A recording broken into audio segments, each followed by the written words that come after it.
Hello दोस्तों, wanted story में आपका स्वागत है। और मैं फैज खान लेकर आया हूँ भूत जिन्नातों की सच्ची खौफनाक कहानियाँ। तो दोस्तों, अगर आप मेरे चैनल में नए हैं तो लाइक करें, सब्सक्राइब करें और मुझे सपोर्ट करें। और अगर आपने मेरी पिछली वीडियो नहीं देखी है तो मेरी पिछली वीडियो जाकर ज़रूर देखें। मुझे उम्मीद है आपको बड़ा मज़ा आएगा। तो चलिए दोस्तों, आज की कहानी शुरू करते हैं। आज की कहानी लखनऊ के एक मेरे सब्सक्राइबर की भेजी हुई है जिसका नाम रमेश था। तो मैं उनकी कहानी उनके पॉइंट ऑफ व्यू से सुनाऊंगा। तो हेलो दोस्तों, मैं रमेश हूँ और मेरे घर में मेरे पापा का सरकारी नौकरी था, पर वो रिटायर होने वाले थे। इसलिए मेरे पापा ने जल्दी से एक घर ढूंढा जहाँ काफ़ी सस्ते दामों में वो घर हमें मिल गया। पर उस घर को लेने से पहले हमारे घर में जितनी खुशहाली थी बस उस घर से पहले ही थी। उसके बाद जो हमारे साथ हुआ वो हमारे दुश्मन के साथ भी ना हो। तो जहाँ हमने घर लिया था वहाँ के आसपास के लोगों का कहना था कि जिस घर में हम रह रहे हैं उधर आत्माओं का वास है और उधर बहुत सारी आत्माएं मौजूद है। पर ये सब हमें मजाक लगा और शुरू तो सब ठीक चल रहा था। हमारे घर में जो भी आता वो रुकता नहीं, वो शाम ही तक रुकता और तुरंत चला जाता बिना कुछ बताए। पापा को भी नहीं समझ आता कि इतना पैसा लगाने के बाद ये घर तो हमने ले लिया, पर उन्हें एहसास हो गया था कि ये घर लेकर हमने बहुत बड़ी गलती कर दी। और जो लोग भी हमारे घर आते वो शाम तक ही रुकते और उधर से भाग जाते। सबका कहना था कि कोई उन्हें देख रहा है। कभी उसने जला हुआ सर देखा, कभी जला हुआ इंसान देखा जिसके चेहरे पर मांस तक नहीं था।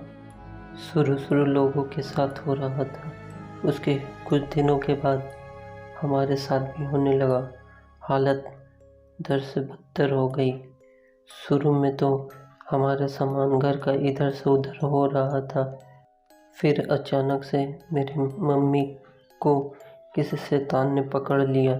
हमें कुछ समझ नहीं आ रहा था क्योंकि मम्मी अचानक उठती और चिल्लाने लगती और बोलती देखो कोई है। उसके बाद उनका आँख एकदम काला पड़ जाता और वो अपनी छोटी बेटी को मारने लगती, दौड़ाने लगती।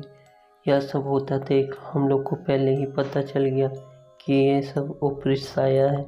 हमने एक मौलाना साहब को बुलाया, उनसे झाड़ फूँक करवाई, लेकिन उन्होंने कहा कि ये मैं अकेले नहीं कर सकता, तुम्हें इसे कच्छोता शरीफ ले जाना होगा, वहीं ये बच सकेगी। लेकिन उन मौलाना साहब को जब घर आकर और देरी तक रहने पर पता चला कि उनको एक शैतान नहीं, एक आत्मा ने नहीं बल्कि 7 आत्माओं ने पकड़ रखा है। और उसके बाद उन मौलाना साहब को उन आत्माओं ने कहा कि इधर से चले जाओ, नहीं तो तुम भी मारे जाओगे। बहुत कोशिशों के बाद, बहुत कुछ करने के बाद भी वो मौलाना साहब कुछ नहीं कर सके और वो रात एक मनुष्य रात थी। धीरे धीरे सब घर का सामान हवा में उड़ने लगा। वहाँ के सारे शैतान आत्माएं बहुत ही खौफनाक हंसी हंस रहे थे।